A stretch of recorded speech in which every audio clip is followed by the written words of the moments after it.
I've hated social media for a very long time, and that's for a multitude of reasons. And I know hate is a very strong word, but genuinely, even though I engage with it quite a bit, it is hate.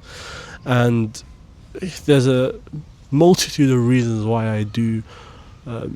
From I've worked in sort of videography, photography, a little bit of marketing here and there over the past few years, and because I've always had to be so plugged into the algorithm and the changes and the trends and the new edits and so on and so forth, I think I've grown to heavily dislike always having to keep up. The constant urge to keep up and produce and pump content, where instead of producing art, I just produce content, if that makes sense. Instead of producing something that is authentic to me and myself, I'm just producing someone else's story, someone else's trend, someone else's edit, right? Just to keep up with this random algorithm that dictates the number of views and all of that stuff you get. And as someone who's somewhat of a creative, I think it's one of those things that definitely makes me dislike the entire game, because social media is a game. And currently, yes, I am participating in it, even with me publishing this video. But I genuinely dislike the constant cycle of just keeping up. And obviously, trading art for content is something that I find, like, my creative side, self inside, always cringes at. It's really, really weird. And what do I mean by that? Like, there's a vast difference between art that's created with thought, that's created with purpose, that's created with a sense to invoke and to express something that's uniquely human, and something that's molded for algorithm. That's, you can see it day and light, right? The need for this, a call to action, this, that, one, or so on and so forth. It becomes very unnatural, and yes, it's a business model, so on and so forth, but I think it is quite concerning, especially from my part. And the other part that sort of makes me heavily dislike social media is it's basically made us commercialize creativity experiences and our goals. Instead of putting stuff out there that tells a very unique story about yourself and what you're doing, right? If you want to, at least someone who's on this end of the camera, there's this pressure where I have to show everything. I have to make everything into content.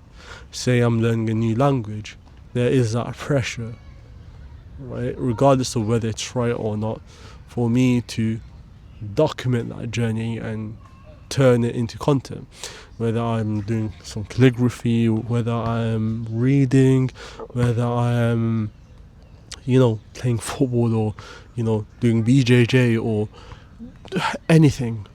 If there feels like there's this urge and need and pressure for me to commercialize that, and there can now no longer be creativity for the sake of creativity, if that makes sense. I can't do something for the sake of doing it. I can't experience something without picking up a camera and having to record. And I think that entire behavior is something that is molded by social media and is brought about by social media.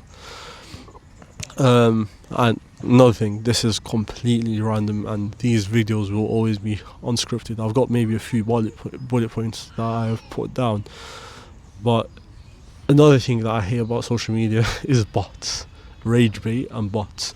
And bots literally and social media literally go together, because social media always has you know, three or four sort of purposes, which is to entertain, to inform, or to educate. But there's a fourth one. The fourth one is to rage bait, right?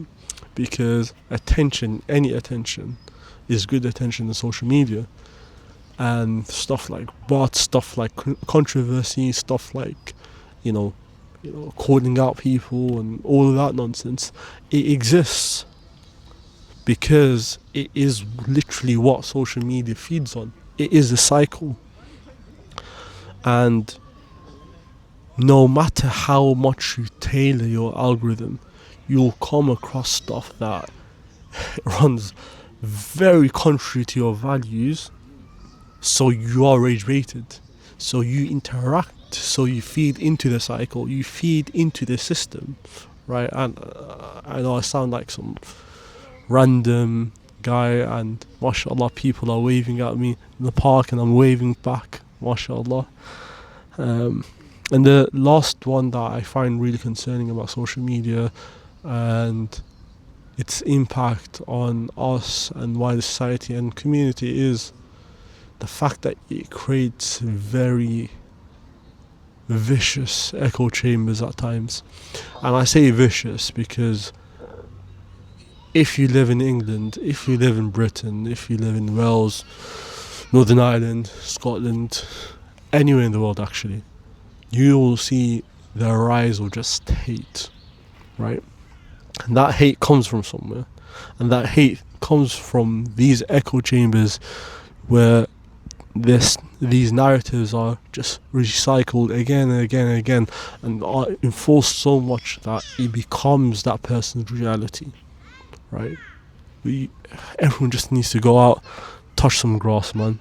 Touch grass, lie down, do your thing. But yeah,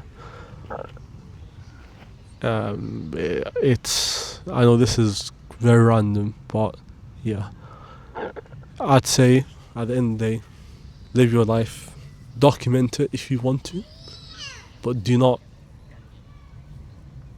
milk your experiences, your goals, the things that you want to do your life with, your vision, everything, in order to satisfy apps and algorithms that are in its essence very, very anti-human.